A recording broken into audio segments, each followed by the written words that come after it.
Hi, I'm Professor of Primary 6 from YUMIN Primary School. In the last lesson, we have started revising a new method in the methods of limit calculations. And that method is what we call it, the squeeze theorem. So I'll write this down. This squeeze theorem, the word squeeze actually gives you a rough idea of what this theorem is about. Squeeze theorem. Squeeze. Isn't it like you want limit? Now this limit, for example, x, it goes to a, then fx. Now fx, this is a function of x. Now this squeeze, is it like you find two numbers and you're trying to squeeze until you can actually find the limit? Well, sometimes it is like that. Well, it's a little bit like that, and that's what I meant. But actually it is, you need to enlarge and diminish this limit. So if you enlarge, and that would mean this limit will have to be smaller or equals to what we call it b.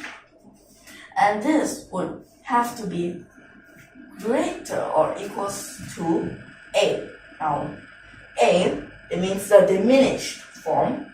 B means the enlarged form. So you have to find something like this. Then, sometimes you might find out that a is equal to b. If a is equal to b, what does that mean? These two are equal. That would mean limit x approaches to a, fx. It would be a. So you actually have to find out something like this, and that we can find out the limit. So after that, what happens? But sometimes you might just find out a is not equal to b. Now what does that mean? Sometimes it means this has no, well, after that you call it a tendency. This has no tendency. Or else, it is just in this range. Like for example, sine, that inside the sine is infinity. It just keeps changing, right? And you can't actually find out what is it. So when it keeps changing, it's just a range. Okay? But sometimes you realize using one way, you can find it. Using another way, you cannot. Now why is that so? Well, the reason is you need to properly enlarge and properly diminish. If it is improper, well, we'll see that there's different cases. Now, we will need to show you how to properly enlarge and how to properly diminish. So we'll have an example here to show you. And this example is limit. Now this is using an n. And take note that it is this continuous. It is actually this, well, it is just for those, you can say it's whole numbers or integers. Limit n approaches to infinity. Sigma I equals 1 to n.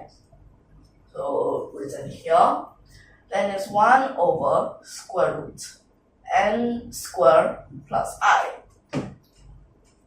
For this, there are two different cases when you improperly enlarge and improperly diminish. Beware, this is improper. If you enlarge, now enlarge, you can enlarge the numerator or you can diminish the denominator. But when you diminish this denominator, sometimes you might just want to remove this I. But if you remove this I, you'll be left with 1 over square root n squared. Now, what would happen? That means it will be 1 over n. Am I right? But 1 over n. In the previous lesson, we have already proved that this is infinity because this is the harmonic series. But if it is infinity, well, of course, everything is smaller than infinity. So this is very obviously right, but it doesn't help to answer our question. This is useless. But then after that, when you want to, well, this you enlarge it, right? Now, if you diminish it, that means you enlarge this denominator. From I, you change it into I squared. What would happen? Limit n approaches to infinity. Sigma I equals 1 to n. Then 1 over square root n squared plus I squared. Here at this part, haven't we done this before? We have done it in the past lesson. Now it's one of them. If you want to know how to fully solve this, please go to those lessons. Right now we're at this example and not this. But I'll just briefly tell you what is it about.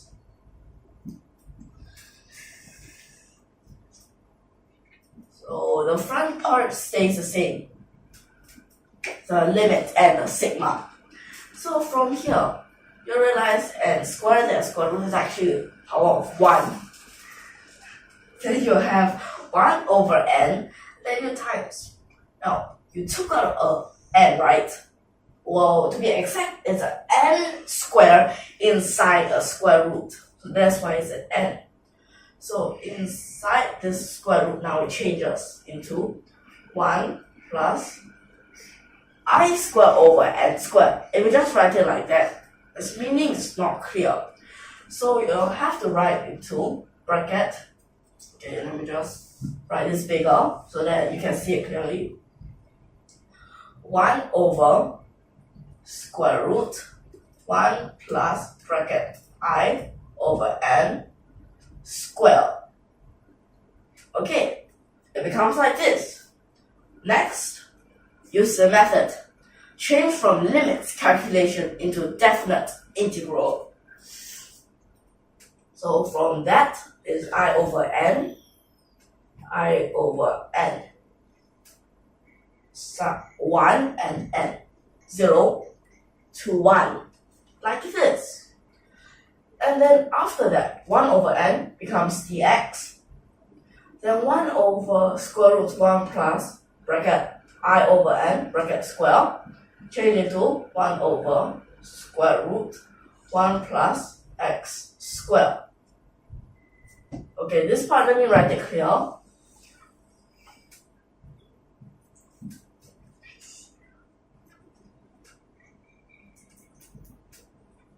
So it is like this. Then after that, now you get this part, right? Then after that, using all those different methods, at last you'll get ln 3 plus 2 square root 2. But ln 3 plus 2 square root 2, it also doesn't help us. Now it will be greater or equal to this, but we actually are not sure what exact value is this. So this doesn't help. Well, let me say again, if you want to know how to solve this fully, go to watch the video, please. Okay, so these two cases, special cases. Well, these two cases, they both don't help us. One is infinity, another is long. What if you say that this helps us? Then I ask you, what is ln 3 plus 2 square root 2? No, using our calculators here. Well, you won't know what is this. So, nope, no help. So these two cases, don't need.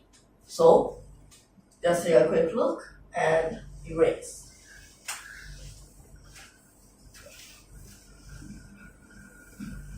Okay, so in this example, we'll show you how to properly enlarge and diminish this.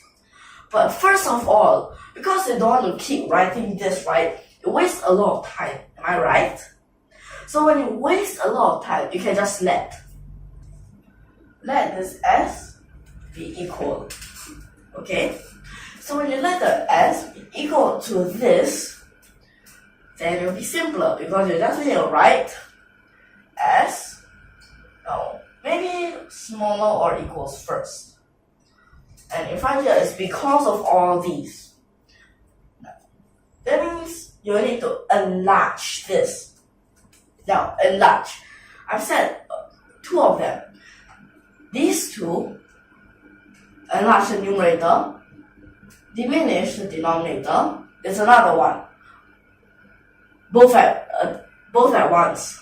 But if you enlarge both, you won't know which one is bigger because the denominator will make this fraction smaller, but the numerator will make this fraction bigger. So I'm not sure which will cause more change. And both diminish is also the same. Numerator makes it smaller, denominator makes it bigger. I also don't know. Now, so enlarge this. How can we enlarge this? Well, this one, can we just change it to an n?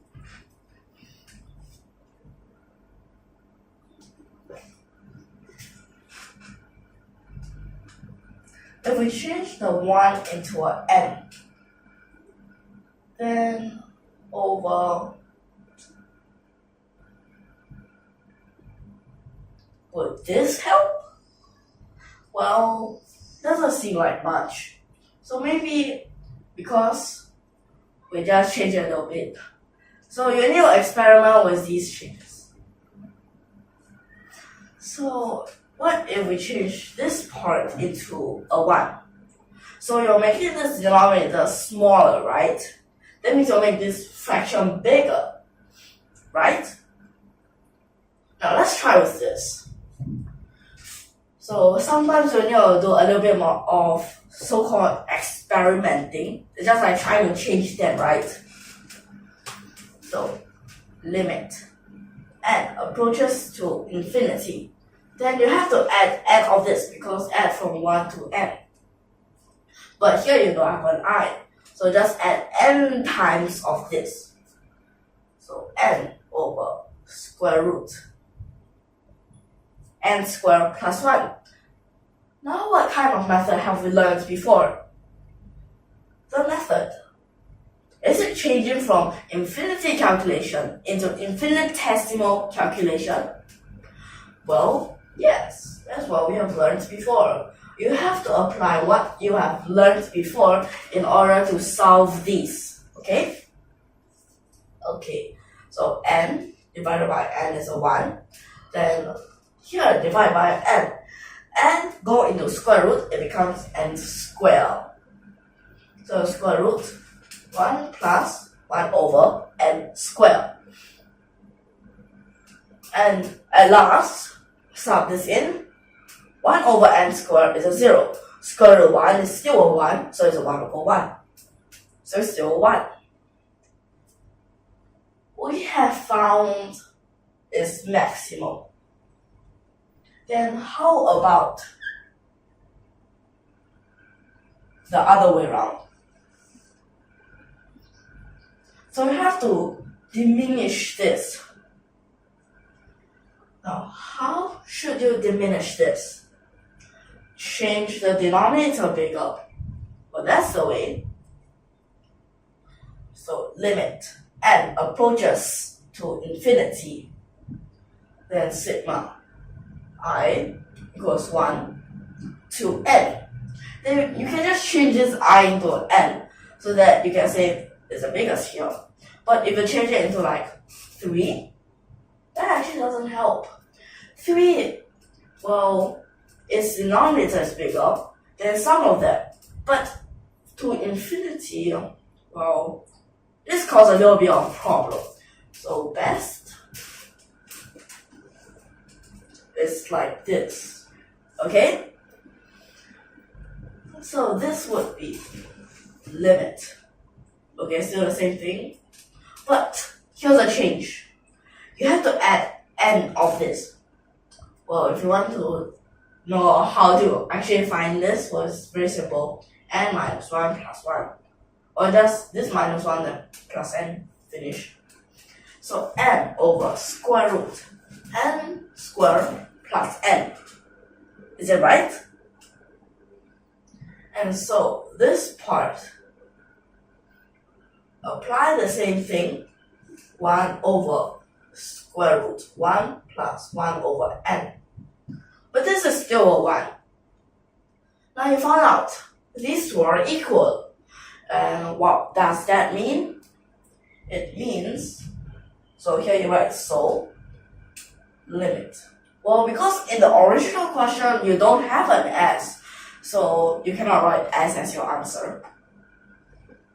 Well, but if you write it let, but still the best is to write like this.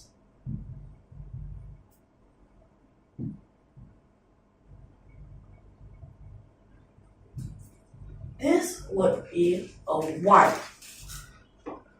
Now, applying this squeeze theorem is actually very helpful. Like for sometimes you want to find out something, but then you couldn't. Then you use the squeeze theorem. You find this, when you enlarge it, what would it be? You find, what if I diminish it? What would it be? But you have to be careful sometimes in case that it's improper.